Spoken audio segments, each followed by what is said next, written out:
Okay, Amber, I'll go ahead and cue you to start when you're ready. Okay, thank you, Joel.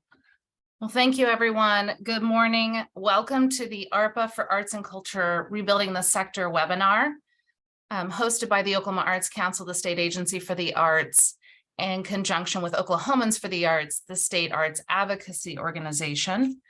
My name is Amber Sharples. I'm the executive director of the Oklahoma Arts Council. I see many familiar faces and names, and I'm so thankful for the hundreds of individuals from across the state who have joined us.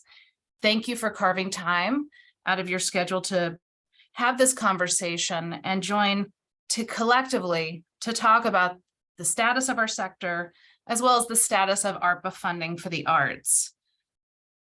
Today, I'm going to outline where we have been as a sector, as well as pandemic funding, where we hope to go. And then I will turn it over to Oklahomans for the Arts so they can share their action plan with you. But before I get started, I want to first stop and just thank you as a sector for the tremendous resiliency and continued commitment you have shown over the last decade, especially over the last 3 years, when we have collectively navigated one of the most unprecedented pandemics that really impacted our sector and our state. I also want to, before I really dive into talking about ARPA and the funding and how we have responded as a state agency, giving some context that I outlined as part of our Senate budget hearing earlier this week, because I think this greater context helps us communicate the impact of the pandemic on our sector. First and foremost, I want to discuss where we were as an agency and as a sector before the pandemic hit. From fiscal year 2010 to fiscal year 2019, the Oklahoma Arts Council experienced draconian and compounding appropriation reductions. These cuts resulted in a net 46% reduction over nearly a decade. That meant that the Oklahoma Arts Council over that period of time had to reduce our grant support to the organizations and schools across the state that were providing arts education and arts access by nearly 50%, by half. That then required that you as organizations and as schools had to diversify and rethink your revenue streams, creating a higher dependence on independent corporate sponsorship, increased reliance on ticket revenue and other revenue streams in order to keep your programming for Oklahomans across the state. So before the pandemic even started, we were a vulnerable sector. Then the 2020 pandemic hit, and the disproportionate impact of the pandemic was so deep to our agency and our sector. Now, as we come out of the pandemic, we experience inflation, and it's hard for us to retain our creative workforce. It's hard for us to help in workforce development because of this reduced capacity due to limited resources. Next slide. So as a result, we went as full and leaning in as how we as a state agency could help with pandemic response. So just to give a little bit of context of where we've been and where we're going, this is not a comprehensive listing of pandemic relief strategies, but just some of the highlights. In 2020, as the CARES Act was approved by Congress, the federal government appropriated to the National Endowment for the Arts nearly millions of dollars, resulting in nearly $500,000 coming from the National Endowment to the Oklahoma Arts Council. With that funding, we supported over 100 organizations across the state. And then we worked tirelessly because we knew that wasn't enough, because we had been hit so hard as a sector. We worked tirelessly to work with Governor Stitt's office and his team. And the result was a $3 million investment from the governor to the Oklahoma Arts Council from CARES Act funds that went directly to the state that were under the umbrella and decision-making of the governor's office. With that, 170 organizations were supported for additional support in the heart of the pandemic. Next slide. Then came the ARPA Act in 2021. Again, the federal government, Congress appropriated funds from the ARPA Act to the National Endowment. And as such, we received close to $800,000. Again, supporting 100+ organizations, small to medium size, rural, under-resourced, and vulnerable populations being the priority that then adhered to the ARPA funding. But as we discuss, we know that the COVID impact and pandemic is so deep and that we needed additional funds in order to help our sector come out of the implications of the pandemic. In 2021, we actually submitted, in conjunction with a full coalition with Allied Arts, as well as the Tulsa Arts Alliance, a statewide proposal for additional funds from the state. This was a proposal that was to request, we actually requested $95 million for the arts sector initially. And this was because the state had received $1.87 billion. Goals being of the state to diversify the economy, to help with state services, to ensure the well-being of all citizens, especially the most vulnerable, as well as a very proactive infrastructure, both physical and digital infrastructure, to expand opportunities. Next slide. Our approach with Allied Arts and Tulsa Arts Alliance was one that was a 50% rural and 50% Oklahoma City and Tulsa breakdown, because we knew rural infrastructure was very key and a priority of the state legislature. This focused on long-term recovery, as well as workforce development, which continues to be a priority of the state. Next slide. So where did the ARPA funding go? While our original application and proposal was for $94.7 million, the legislature did start having conversations about a $10 million proposal for the creative sector. In August of 2022, myself, as well as my team, we worked with the Economic and Workforce Development Working Group and had multiple presentations, as well as refining the proposal in terms of its amount. That then resulted in us presenting formally to the Working Group Committee for Economic and Workforce Development. This was then unanimously passed out of the working group with great applause and recognition of our sector and the need for long-term recovery and a generational investment in the arts and cultural sector. That then resulted in Senate Bill 18. This was taken on September 29th to the House, where it overwhelmingly passed by an 80-9 vote. That same day, or in that same period of time, the Senate then approved it by a 37-7 vote. I want to just stop here and say that this was an unprecedented support for the arts. This is something that we should all collectively be extremely proud of. But we need to also, as AFTA will talk about here later, understand that that unprecedented vote and support for the arts is something that we will be working on to retain and hopefully maintain as we revisit ARPA funding.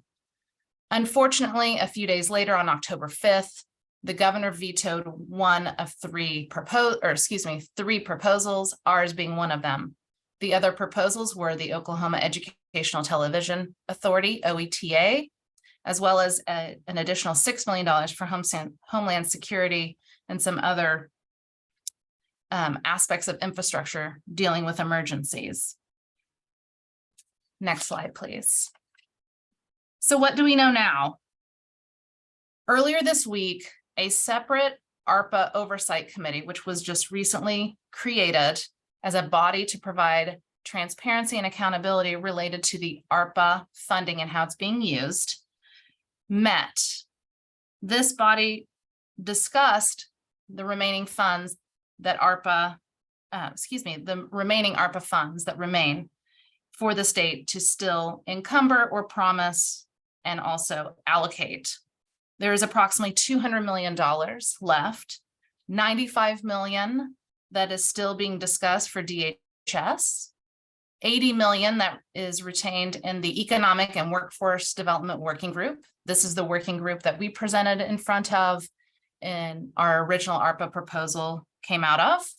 And then 16.5, which according to the meeting earlier this week remains unbudgeted. Discussions in that meeting included that the state priorities continue to be work infrastructure as well as workforce development, of which the arts are crucial to both. So with that, I would like to just add that the money is still there for the sector to advocate for. What I feel as in discussions that I'm having with key policymakers is that it is important for us to tell our legislators and give them our stories, the impact of the pandemic, and help them understand how these funds will transform the lives of the individuals in their districts, that this is and continues to be a generational investment in the state of Oklahoma, and that we shouldn't be ashamed that the pandemic had such disproportionate and consequential impact on our work. So with that, I'm going to turn it over to the call to action with Oklahomans for the Arts, to Tawny Dosser and Kim Cook Thompson. And at the end of this webinar, I'll be happy to answer any questions about the process itself. And with that, Tawny, you're up.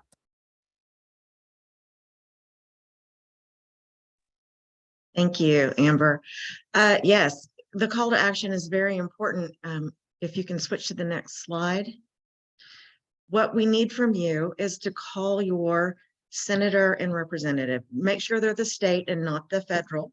If you don't know who your representatives are, your legislators are, you can go to Find My Legislature, or you can go to the oklegislature.gov and just put in your address. It'll pop up who's in your area, who is in your district.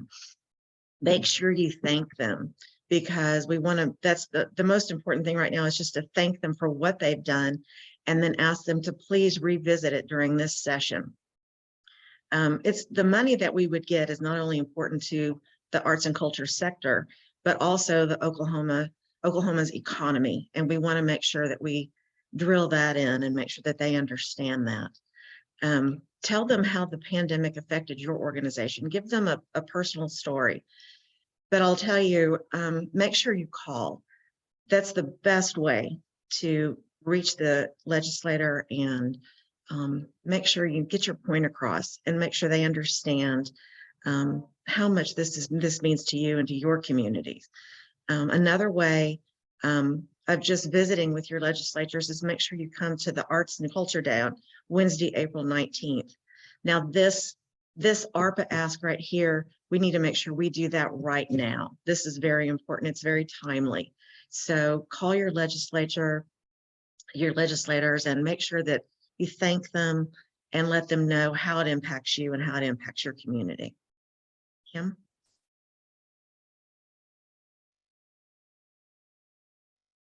Thank you, Tawny. And I just want to say a quick thanks to Amber and her team, because they carried a lot of the water on the getting the legislators to consider the $10 million for the arts and culture sector.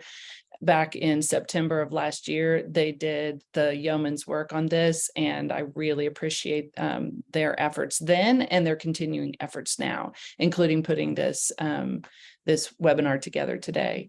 I do want to reiterate on the calling your legislators that there has been a district change, right? So districts were redrawn this last section. So even though you think you may know who your legislator is at this time, your senator or your representative is at this time, be sure to check that Find My Legislators just to make sure that your district hasn't changed. Most of you are pretty aware of that. I just want to make sure that you don't take that for granted, because those districts did change this last session.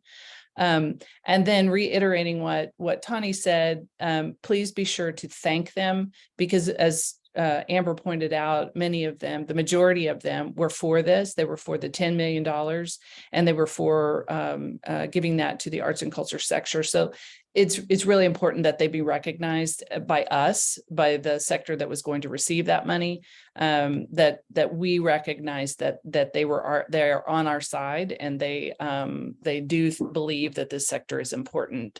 And then the other thing you can do, just to offer another bit of help, is to ask them how you can support them in the effort of revisiting this legislation. Just ask them, is there anything else I can do?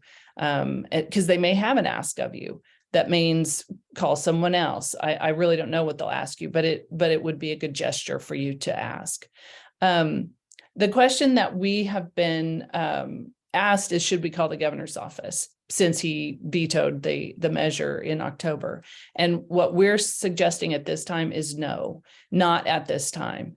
There may come a time for that down the road, but right now the legislature has to take this action up first.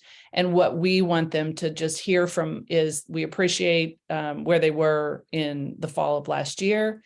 We appreciate that they're looking at it again, and we hope they'll consider the same tactics, the same amount that they were considering. And then we are at OFTA are working on a strategy to work with the governor's office. That effort is a little more delicate. There may come a time when we will need your calls into that office, but we're going to wait until this moves a little bit further down the road before we make that decision. We do have, I think there was a question in the chat about talking points. And we do have a one-pager call to action with instructions on what to say to your legislators, but mainly it's thanking them, letting them know that you're glad they're going to revisit it, that you would like to see the same amount, that you understand and know that they understand that the significant impact the pandemic had on your particular sector, which is in their district. And then you appreciate them for their continued support. So that's where we are right now. And that is our immediate ask of this group. But I would be remiss if I didn't ask you to also check to make sure you are still a member of OFTA. I know that many of you are, but our website will allow you to check that and make sure you're still a member and are up to date on your dues. Because if you are, you'll receive alerts and emails and updates on legislation, not only regarding the ARPA funding, but on any legislation regarding arts and arts education in Oklahoma. So it's really important for you to be a member of OFTA if you want to have those updates ongoing after this call. As Tawny said, we appreciate if you take part in our Arts Day at the Capitol, which is April 19th this year. But right now, I do want to recognize that the dues that you send in allows Tawny and her team of 1/2 person to hold caucus meetings, and to it helps us with the retainer of a lobbyist that helps us at the Capitol. And those things are important for us when we're trying to push legislation such as this and other critical legislation that helps this whole sector. So we'd really appreciate your consideration of membership in OFTA as well. And with that, I think I'll turn it back over to Joel or Amber, because I do think we have some questions in the chat. We do, Kim, and this may actually be something that you could address. We've had somebody in the Q&A mention or comment that the legislators are not yet in session. Of course, they begin session the first Monday in February, so that's upcoming. But in the meantime, this individual says senators or reps not in the Capitol. Phone calls should be directed to their home offices. Would you like to comment on that, Kim? Yes, I think that's if you're making the calls in this next couple of weeks, I think it would be a good idea to call their home office, because they're more likely to get that message. It is okay to call their office at the state capitol as well, because what will happen is their EA will take note of that call, And well, and the legislators do read those notes, and they will be able to say to members of their caucus, to other members who are putting up any kind of argument about this, and they'll say, look, I've gotten X number of calls from my constituents for this measure, and so I need to be responsible to those constituents. And so I need to make sure that they know that I'm carrying the water on this for them. So that is important. So even if you get their EA, please don't be disappointed that you don't get to speak to them directly. The message to the EA should still be the same, that you're thanking them. You want it to be revisited. The pandemic had a significant impact on your particular group or organization within their district, and that you are here to help support them in any way, and just let them know how you can do that. That will go a long way to letting them know that they have a large constituency in their own districts that are aware of this and that are wanting them to do something about it.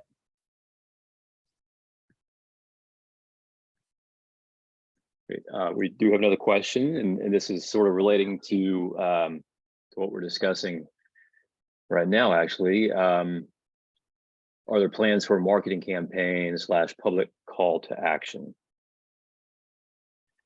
Kim or Tony, would you like to? Yeah, Tony, I don't know if you want to speak to that, or you want me to? Go ahead, Kim. I don't know that there's a public marketing campaign at this point.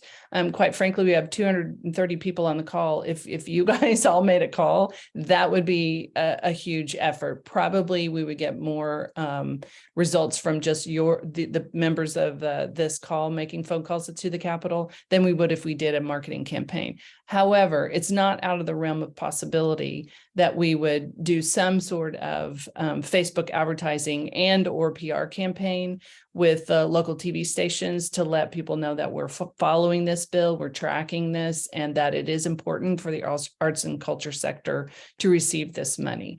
What we want to do at this point is speak to the people that are already on our side and see how far we can move the ball. Then we need to determine and follow it to see what, if anything, the governor is going to do. So we're really trying to play this close to our chest at this point, because we don't want to upset the apple cart and have anything perhaps misconstrued with a public marketing campaign. So if you don't see anything right away, that's the reasoning right now. We're trying to use our advocacy channels to do this right now before we go with a public marketing campaign. Okay, our next question is, do we know if a legislator has introduced a new bill since the deadline was yesterday? I can answer that question if you'd like. Go ahead. No bill has been introduced. There is, with ARPA as well as any kind of appropriation, the Joint Committee on Appropriations and Budget and or ARPA have a lot more flexibility around when they can and how they introduce bills. So even though there is not a bill in play, and so you're not calling about a specific bill per se, do not be dismayed, because where there's a will, there's a way in the legislature. If this is to be something that rises to the top. At this point, I think the advocacy call that OFTA is really asking for would then be the vehicle to get a bill started.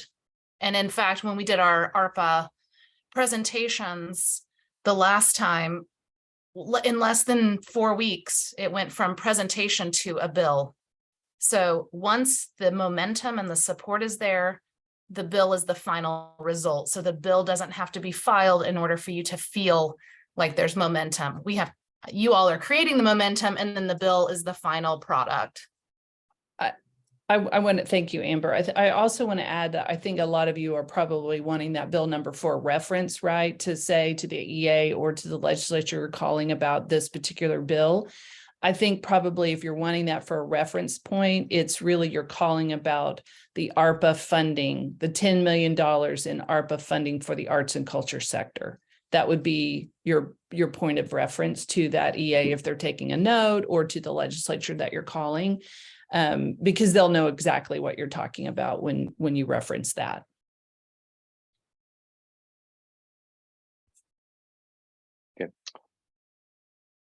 Right. If funding is approved by this committee, can you talk about the next steps and timeline of the expected final approval? Amber, do you want to take that? Sure, I can speak to that. I think there's a lot of unknowns about if the bill would have emergency wording, which means how long it would go into effect. If we would have to wait a period of time before that would go into effect, would then impact the ability for us to then have the funds for opening up the grant. What I can say is that we would expedite the granting process, and we have a lot of the framework ready because we thought the funding was going to come through the first time it was approved by the House and the Senate and went to the governor's desk. But we will revisit that as soon as we start to see movement in this space. We could then start having conversations with the sector about what that timeline would look like. I don't want to promise a timeline with so many unknown factors about what stipulations or wording could be placed into the bill. But what I will say is it is a priority for our agency to work with Allied Arts and Tulsa Arts Alliance as our coalition colleagues on this, that we would expedite to the greatest to our ability to be as efficient and proactive to get this grant opportunity lifted and made available because we know the sector needs it. So we would make it a priority of our time and effort. I apologize that doesn't have a lot of concrete timeline for you, other than to say we know it's needed and we would work with you and communicate as transparently as we could once we had more knowledge and information. Okay, we've got several more questions in the queue here, and hopefully I'm not covering ground that's already been covered. I'm trying to look down the list of questions while Amber and Kim and Tanya are addressing some of this. So if it's redundant, I apologize, but I think at this point there is no bill number. There's no specific bill, correct? Okay, so I think we've answered that. That's correct. I would point out, Joel, Becky's comment about how can we tell if our legislators voted on the funding or not. Amber, do you have the previous bill number? Because I think they can go in and see what when we know what the vote is on that, or can we share out with this group? Because I think Becky has a good point. We don't really want to call a legislator that voted no and think. And unwittingly, right, and thank them. Yes, there were only 16 no votes between the House and the Senate, so it's a very small number. And the Senate bill was Senate Bill 18. After this call, we can make sure that OFTA has that, and that's something that OFTA could follow up with this group. Would that be and that would have the funding, or excuse me, the voting history, because I have that. Okay. I think we could, Tony, if we have all the emails, I think we could definitely do that and let everybody know, because I do think that speaks to Liz Eichmann's point.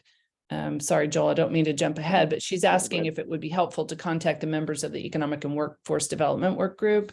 And I think it would, particularly if your particular legislature in your district did not vote for the bill, right? Then I believe that a call to members of that working group would be an excellent choice, particularly if you have a relationship with them. Do you agree? Yes, and all of those, I would say, expressing a lot of gratitude to that working group. First of all, they kind of put their neck out in the last time. We had been working on this for 15 months and not having a lot of momentum build. But when it got to that working group, there was a very clear understanding of arts and cultural sector role in workforce development, making our state more regionally and globally competitive. There's a lot of language that was being reflected back to us in the working group hearings. And with that, I would say there was full buy-in. So especially with that group and the entire legislature, obviously the gratitude of thanks, but that working group in particular really was proactive and getting it out of the working group and then making it a bill to get to the House and the Senate. That was the tremendous lift. Yes. So those legislators in particular for that working group were tremendous from the inside. And so, and if this is to come out, most likely it will need to come out from that working group again, because they're the ones who have $80 million plus the 16.5 that's still unbudgeted. So what I think is really important is that they don't get a barrage of, why didn't you do this? It's actually like the gratitude and thank you for being the champions. No one wants to not be thanked when they did a huge lift. And they also, I think, were disappointed when it didn't make it to the finish line. So I agree. I also want to recognize that Representative Blancett is on the call with us today and made a comment that the ARPA committee and the working groups have to be reconstituted, which she believes will occur once the legislative session begins. So thank you, Representative Blancett, for being here today and for making that point. And I'll And for send your out something support. to everyone that's attending today, all the talking points and everything that you're going to need. So A few more questions. Should we ask a select group of our influential board members and donors to make a call to their legislators? I would say yes, absolutely. And particularly if they have a relationship with those members of the legislature, either in their own district or members of the working group. I think many of you have very influential board members on your boards and in your organizations. And those kind of calls are very important. Again, whether they reach that legislator or not, it's very important that their names show up on that EA's notepad as someone who called them, particularly if that's someone who's given to their campaign or supported their campaign in the past. That goes a long way as well. But really anyone that has any board members, that's just another call that could be made on your behalf and on behalf of the sector. And it goes a long way. Absolutely. Thank you for that point. The comment, and Amber, this may be something that you can talk about. Last week in Norman, there was a legislative forum that was held. The legislators who attended seemed to be wanting something definitive to get behind. They seem ready, but need something more. I actually think that that is a great point, and that is why OFTA is asking for this call to action. There are champions, obviously with Representative Blancett being on the call, obviously her influence and understanding of this sector. And then it sounds like the legislators that were part of the Norman legislative roundtable, they're wanting to rally behind something. But part of the gap that we have now is that while we have a well-oiled machine in the sense that we had this bill and it went through the House and the Senate, rallying the support and getting something concrete and that their colleagues are talking about, especially from rural districts, like, hey, this money that we would have gotten for ARPA would have done X. My community is still struggling to come out of the pandemic. They need to have something to rally behind, but it has to have a large legislative support. So that's why the purpose of OFTA's call today is to get the momentum moving so that those individuals in the legislature who already are champions can have something that they can rally behind. But I don't think they can do the lift by themselves. It's not fair to ask a few legislators to do the lift by themselves, giving them the evidence, the storytelling, the qualitative and quantitative data that help them understand how ARPA for the arts would be transformational and a generational investment in their community and district. They need these stories to rally behind, and then their colleagues who are already supporters can then help push and support an ARPA for the arts initiative through a bill. Does that answer the question? I think so. If not, then maybe it can be repurposed in the Q&A here. How much emphasis should we place on rebuilding the arts sector? Most arts groups are barely surviving, and their impact is reduced significantly by not being financially solvent. Many people think the money is, quote, wasted. How can we change this misconception? I don't know if you want to take that or not, Amber. I mean, I can take one piece of it. I think I think it's not only rebuilding the sector, it's pointing to the numbers. And I think those numbers are in your worksheet of how much the arts have contributed and do contribute to the state's economy in jobs and payroll, and just their impact in general. I think that's a great way to talk about rebuilding it, because basically you're rebuilding the economy, particularly in those rural areas of the state. I think that's something that legislators in those rural areas really want to hear, that an infusion of this money will really help bring back the sector and bring back the economy, the economic impact that the sector has had on their economy in their area of the state. I think that's huge to reiterate that with them. I think they know, which is why they were probably in support of this to begin with. But it doesn't hurt to reiterate that, and to also reiterate the fact that your organizations have been severely impacted and are hanging on by a thread at this point, and that's why this money is needed, not necessarily to rebuild you, but to just get you back to zero, right? So you can even look at rebuilding. So that's important, I think. Amber, any Amber, further if you comments had on that? anything, yeah, do you have anything on that? The follow-up I would just say is, one of the reasons why I felt that we had tremendous support is that 50% of our proposal goes to rural communities. And the Rural Caucus is an extremely important caucus at the state legislature in both the House and the Senate. ARPA was determined to be focused on rural infrastructure support. And so even if you're urban based as an organization, but you do regional outreach, talk to your legislator about how you're not only supporting Tulsa or Oklahoma City or Lawton in a bigger town or Norman, but that your work actually impacts smaller communities or regional communities in districts around the state. And then for our rural based organizations, really that evidence and storytelling about what's happening in rural Oklahoma and the erosion of infrastructure and quality of life and education, and especially economic opportunity, that the arts and cultural sector is vital to making your communities more competitive, as well as helping young people an economic opportunity.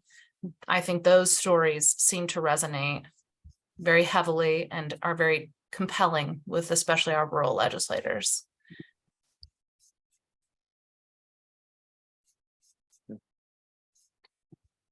Another question about with the arts direct title workforce development. What was the specific reason given for the governor's veto? The governor, in his rationale, was very complimentary to the work of the Oklahoma Arts Council and some of the work that we do in the public art sphere and the state art collection and the work we've done at the Capitol. But it specifically addressed that it was not seen as a generational and deep infrastructure investment.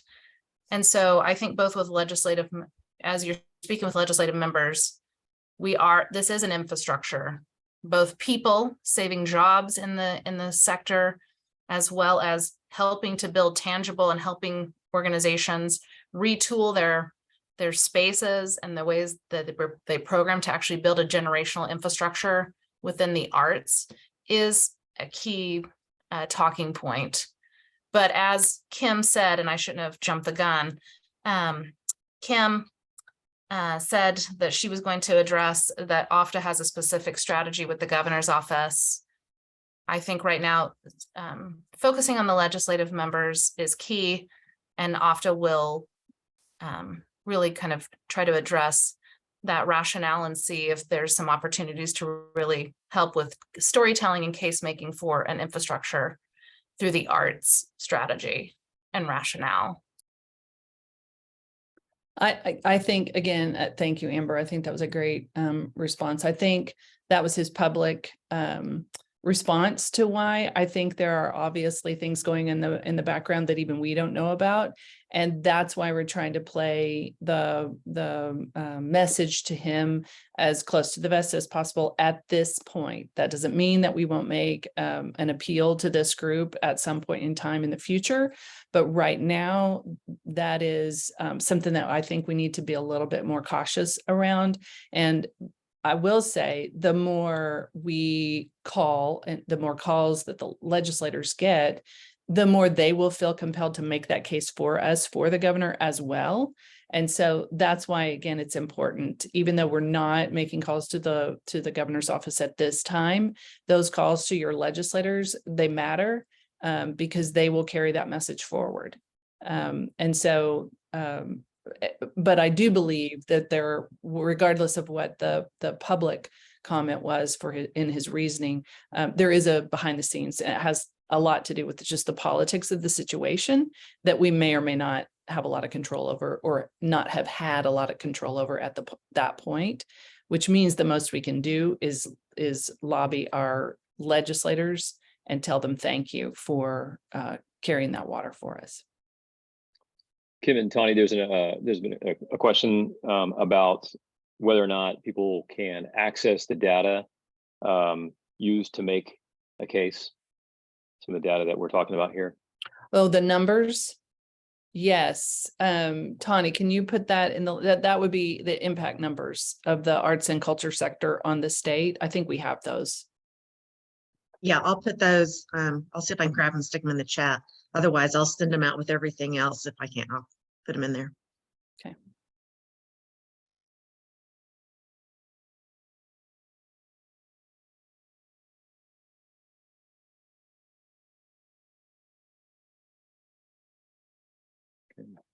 We'll see. Several more questions here. Let me look through some of this.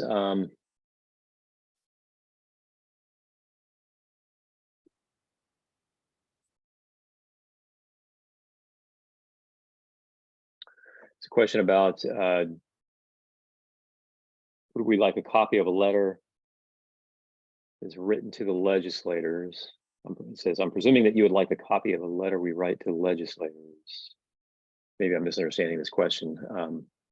Trey, if you need to. Meaning, if you write a letter instead of making a call, that would we like a copy of it? I'm not sure. Yeah, I might encourage that to be rewritten, maybe clarified a bit. Again, another question about, do we have quantitative data about the impact of the arts that is Oklahoma specific? And Amanda, yeah, that would be related to what Kim and Tawny just outlined, the recent or economic impact study from a couple of years ago.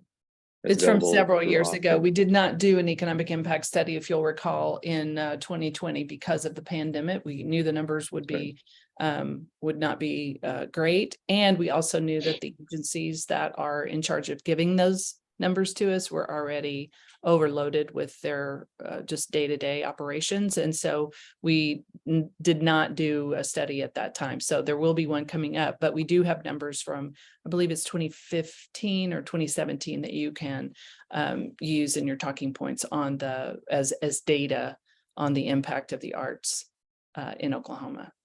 I think we also have, I don't know if it's in your sheet, but there is a negative number. I think it's something close to negative 43 million as the number of how much the arts and culture sector has lost as a result of the pandemic. Amber, is that correct?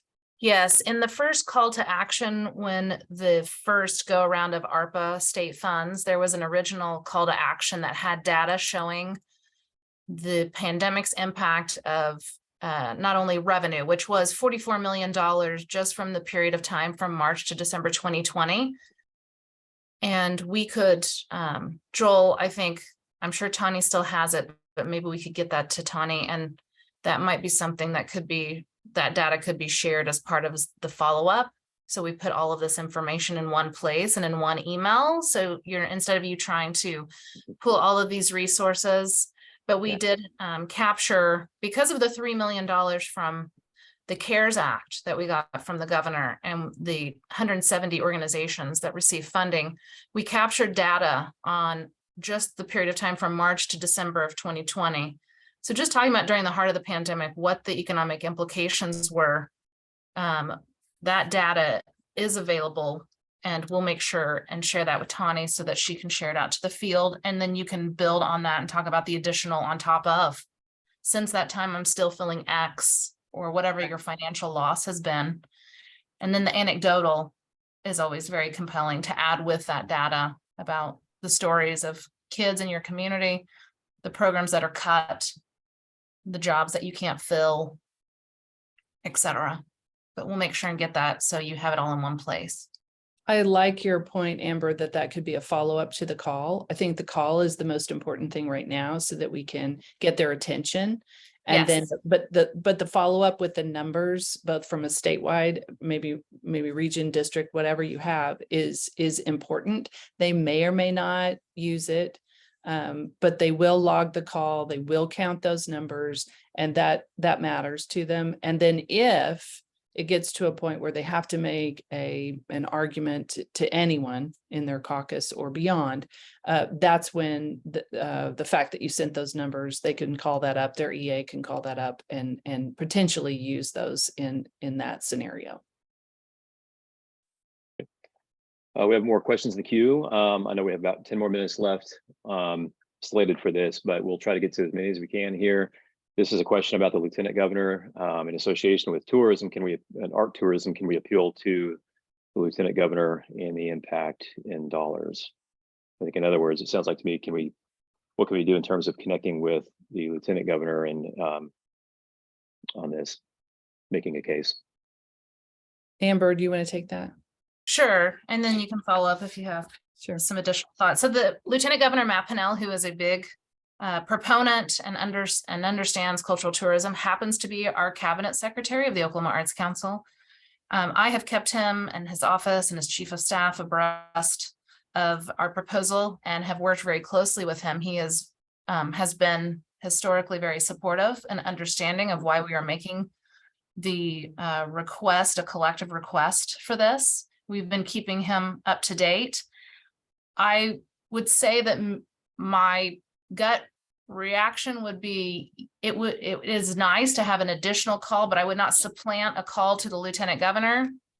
I would not call your legislator and then try to call the Lieutenant Governor. At this point, the legislature is the authorizing body that actually determines where the ARPA funding goes. Is it an approach, and is it helpful that if you have a close relationship or if he is aware of your work, that you let him know that the ARPA funding would be transformational for cultural tourism? I think that is a positive one, but I would probably defer to Kim, and my gut reaction tells me that we would maybe wait until there's an executive branch approach that might be more public facing, that the Lieutenant Governor and ultimately the governor, when that phase of the advocacy is done, that would be the time I would contact the Lieutenant Governor, but I would wait for OFTA to kind of give the green light. But he has been supportive. But unfortunately, he is not part of the authorizing process. Right. Yeah. So while he is supportive, and I think he can champion this with legislative members and the governor ultimately as our cabinet secretary for heritage and the arts, at this point, it is ultimately the legislature's decision to move this forward, and we cannot go forward, and he cannot advocate for something until the legislature is starting to push this. So Kim, do you have any additional thoughts? No, I think you're spot on. I think he is an advocate. I think he would help in any way he could. I don't think now is the time. I think let's spend our time, effort, and energy on the legislative body at this point. And then if we believe it could be a key point in any kind of advocacy efforts moving forward, we will definitely let you know that it's time to call him.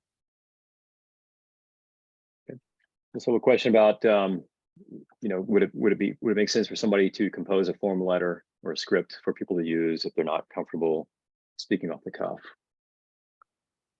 A script would be fine. I think if you, it's on the handout that we're giving. I mean, it's basically thanking them and then kindly asking them. And then the only other thing you're asking is for support. I think a script is good. I think a form letter is not. They don't count those. They think they come from robots. So not a form letter. A heartfelt individual letter, absolutely. But a form letter, they've been bombarded with them so many times over the years that they don't pay attention to them. But a call, they do. And even if you don't believe you're articulate in your ask, the call still counts. Right? So please don't judge yourself on how articulate you are on the ask. That doesn't matter. Truly, it doesn't. The fact that you're calling, the fact that you have a passion for what you're talking about is really all that matters. And the EAs are so nice and they get so many calls all day long that as long as you are pleasant and nice to them, your vote will count and they will mark it down and your legislator will see it. But the information I'm sending out. Right. The information, I'm sorry, Tony, the information we're sending out will have. Yeah, the information I'm sending out has really clear-cut talking points on it. So it'll be really easy for you just to grab some talking points and say quickly what we're trying to do here. Yes.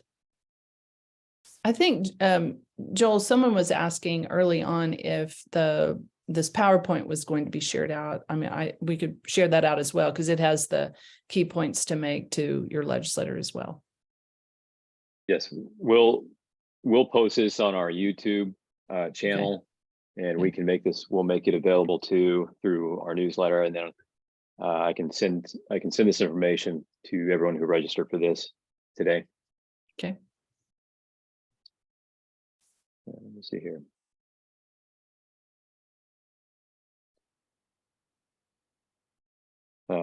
Another question, does a phone call carry more weight than an email? And I think that Absolutely. some of that's been touched on. Yeah. Yes. Yes, absolutely. I would say that they get bombarded with lots of emails. If you want to call and leave a message asking to speak to your legislator, and then as Kim said, just tell the EA what you're calling about and request an opportunity to share with the legislator what's going on.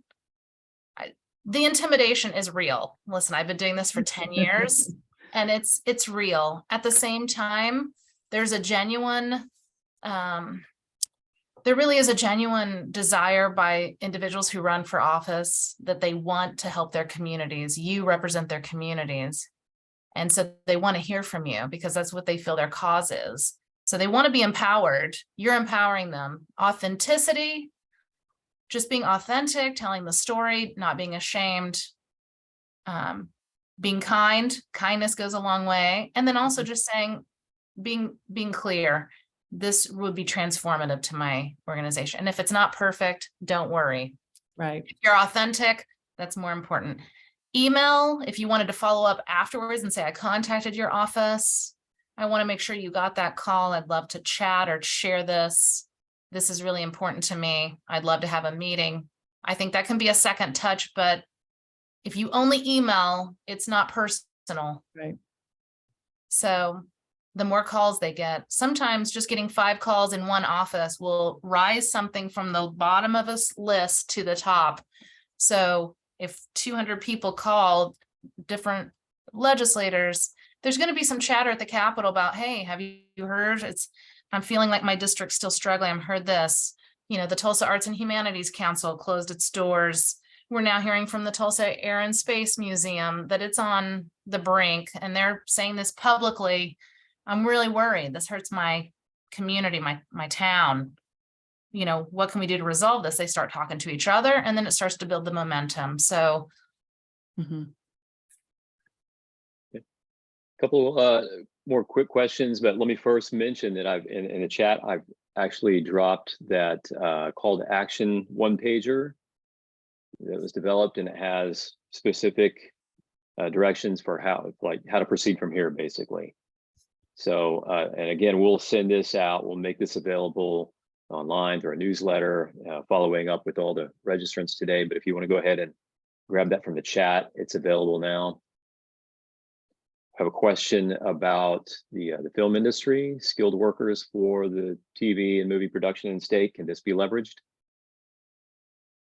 This is an excellent question. I am having meetings with individuals from that industry to talk about ARPA. And I do think that there is tremendous value that you connect our work to the broader arts and cultural sector and workforce development. Workforce development, as I mentioned in the PowerPoint, is number one. So workforce development in science, engineering, technology, and math, and film. We're seeing tremendous synergy, and legislative members have historically been seeing the economic impact, and it's very real. Connecting that is true. I will say that the film and music industry, the film office, is particularly looking at their own ARPA thing. So just in terms of just making it very simplified, we are part of the workforce development of the creative industry, which includes creative individuals across all industries, not just making artists, but also includes developing film. I think is a tremendous and compelling and real tangible economic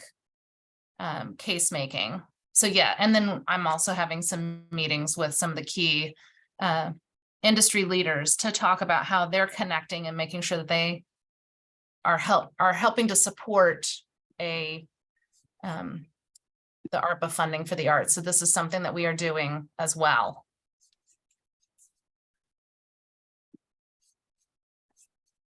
Great. Well, we're at 12 o'clock, which is when we were aiming to finish this. Amber, Kim, Tawny, any kind of final thoughts here? We have a few more Seconds. questions that hopefully a few seconds here. I don't know if we've answered most of the relevant questions in the Q&A, but of course we appreciate everybody being here, taking the time to, especially on a Friday, join us right before lunch. Exactly. That's all I want to say is thank you very much. This is a wonderful turnout. I appreciate, I know a lot of you in the chat. I appreciate Representative Blancett one more time for joining us today and for all your comments in the chat. And for everyone else. I know a lot of you know this, and you know what to do. And I just appreciate your willingness to step up and help us with this. I think it will be very helpful to get this moving forward once again. And once we get to the next step, I'm sure we'll be letting you know where we are and asking for your help again. So thank you again for attending and for your passion and your appreciation and participation in not only the arts, but in the advocacy efforts.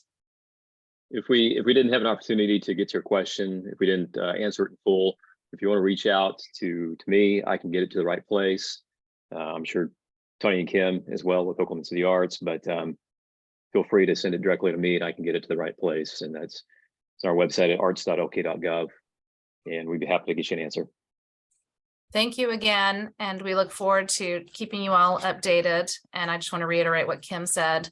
It takes all of us. This has been a huge lift, but I also want us to also celebrate that we're even in this place, because the fact that we almost got it to the finish line is invigorating. And if we can get it there, I think it will be transformational for our sector for decades to come in terms of our place, our role, and how we help make Oklahoma better and our communities better. So thank you, because it takes all of us. And I know you guys have been working tremendously for so long and you're tired, but we are grateful.